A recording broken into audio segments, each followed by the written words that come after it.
Hi friends, welcome to RS all rounder. இன்னைக்கு நம்மளோட YouTube சேனலில் கோதுமை மாவு கூட இன்னும் 2-3 இன்கிரிடியன்ட் வச்சு ரொம்பவே சிம்பிளான முறையில் கேக் தாங்க செய்ய போகிறோம். இதுக்கு பேக்கிங் பவுடர், பட்டர், அவன் எதுவுமே இல்லாமல் ரொம்பவே சிம்பிளான முறையில் வீட்டில் இருக்கிற பொருள் வச்சு செய்யக்கூடிய ஒரு சிம்பிளான கேக் ரெசிபிங்க. டேஸ்ட் வைஸ் ரொம்பவே சூப்பராக இருக்கும். இது செய்யறதுக்கு மேக்ஸிமம் 15 to 20 மினிட்ஸ் தாங்க ஆகும். இப்போ வாங்க இந்த ரெசிபி எப்படி செய்யலாம்னு சொல்லிட்டு வீடியோக்குள்ள போய் பார்க்கலாம். கேக் ரெசிபி பண்ணுறதுக்கு நான் இன்னைக்கு 1 டம்ளர் அளவுக்கு கோதுமை மாவு எடுத்திருக்கேன்.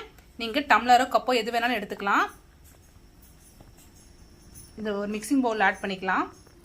எந்த டம்ளரில் நம்ம மாவு எடுத்துக்கிட்டோமோ அதே டம்ளர்லேயே 3/4 டம்ளர் அளவுக்கு சுகர் எடுத்துக்கோங்க. அளவு சரியாக இருக்கும். இப்போ இது கூடவே 2 ஏலக்காய் ஆட் பண்ணிக்கோங்க வாசனைக்காக. இப்போ இந்த சுகர் நம்ம நல்லா பவுடராக அரைச்சி எடுத்துக்கலாம். பாருங்க, சர்க்கரை நம்ம இந்த அளவுக்கு நல்லா ஃபைன் பவுடராக அரைச்சி எடுத்தாச்சு. சர்க்கரை இந்த மாவு கூட ஆட் பண்ணிக்கலாம். இப்போ இது கூடவே கொஞ்சமாக சமையல் சோடா ஆட் பண்ணிக்கிறேன். சமையல் சோடா எல்லார் வீட்லேயுமே இருக்கும். இப்போ அதை ஆட் பண்ணிக்கலாம்.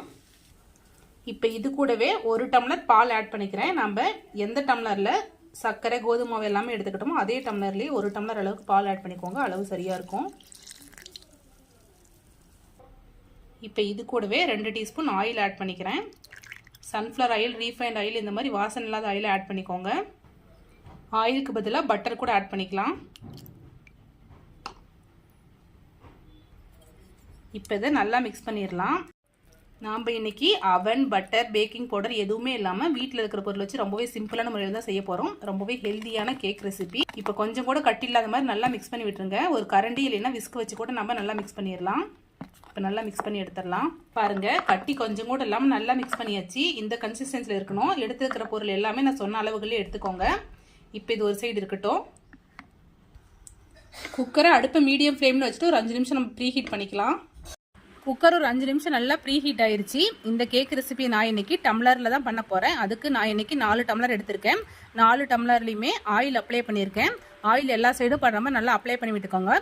ஆயிலுக்கு பதிலாக நீங்கள் பட்டர் இல்லைன்னா கீ கூட அப்ளை பண்ணிக்கலாம். இப்போ இந்த 4 டம்ளர்லையுமே நம்ம எல்லா சைடும் படுற மாதிரி கோதுமை மாவு நல்லா ஸ்ப்ரெட் பண்ணிட்டு எடுத்துடலாம். இப்போ நம்ம ரெடி பண்ணி வச்சுருக்கிற பேட்டரை டம்ளரில் ஊற்றிடலாம். 1/2 டம்ளருக்கு கொஞ்சம் கம்மியாக இருக்கிற மாதிரி தான் நான் இன்னைக்கு ஊற்றிக்கிறேன்.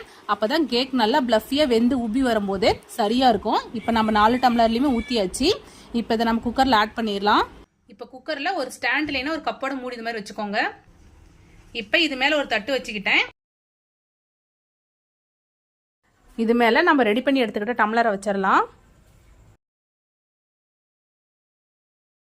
குக்கர் மூடியில கேஸ் கட் விசில் எதுவுமே வைக்காம இது மாதிரி க்ளோஸ் பண்ணிக்கோங்க. க்ளோஸ் பண்ணிட்டு அடுப்பை மீடியம் ஃப்ளேம்ல வச்சுக்கிட்டு ஒரு 15 நிமிஷம் நம்ம நல்லா வேக வச்சு எடுத்துக்கலாம்.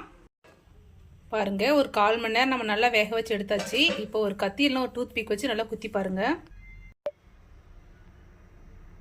பாருங்க, கொஞ்சம் கூட ஒட்டி வரல. கேக் சூப்பரா வெந்துருச்சு. இப்போ ஸ்டவ் ஆஃப் பண்ணிட்டு நம்ம எடுத்துடலாம். நம்ம மாவு ஒரு 1/2 டம்ளருக்கு கம்மியாக தான் ஊற்றணும். எவ்வளோ ப்ளஃபியாக உப்பி வந்திருக்குன்னு சொல்லிட்டு பாருங்க. இப்போ கொஞ்ச நேரம் ஆறட்டும். நம்ம டம்ளர்லேருந்து எடுத்துடலாம். ஒரு 2 நிமிஷம் நல்லா ஆறிடுச்சு. இப்போ நம்ம டம்ளர்லேருந்து எடுத்துடலாம். டம்ளரை சுற்றி லைட்டாக டேப் பண்ணி விட்டுட்டு எடுத்துக்கோங்க. டம்ளரில் கொஞ்சம் கூட ஒட்டாமல் நல்லா சூப்பராக வரும். கேக் பாருங்கள், நல்லா ப்ளஃபியாக சூப்பராக உப்பி வந்திருக்கு.